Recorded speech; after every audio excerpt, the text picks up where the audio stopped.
Before po namin po itawagan yung item po, we will describe which item lang po muna ang kailangan yung dalhin dito sa unahan. Pero po, para po mas exciting po and syempre kaabang-abang po ang each item po namin, limited lang po ang magkakaroon ng game prizes. Per item, we have po ng 3 items lang po. And when we say 3 items lang po, 3 game prizes lang po ang kailangan or kukunin ni Ate MJ dito sa gitna. Ate MJ, dito ka na lang talaga sa pinakagitna para fair and square sa lahat ng pupunta sa iyo. Again, can you please raise your hand, Ate MJ?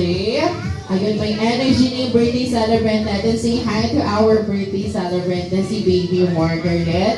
Ayan, again, everyone po, kailangan nyo lang i-pass ang kailangan po namin kay Ate Margaret. Kaya without further ado po, for our first item po, ito po ay nakikita po, or mostly po nag-a-appear sa ating mga girls, o kaya naman sa mga parents or mommies natin. Nakita natin ito sa mga lola, sa mga tita, o kaya naman kila mommy and ate natin. Dahil ginagamit nila ito pang-retouch sa kanilang mga labi para naman magkaroon ng color sa kanilang mga lips po. Para naman kapag lalabas sila or may pupunta mahalagang bagay, ay wala pa akong sinasabi na ano na hanggang si Baby Boy kay Ate MJ.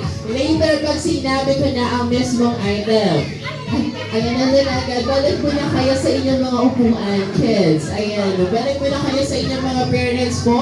For our first item, Ronald says, Lebasin!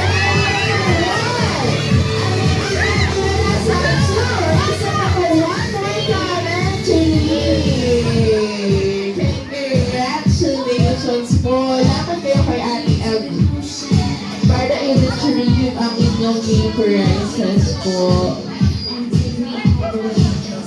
Nasaan po? Congratulations po!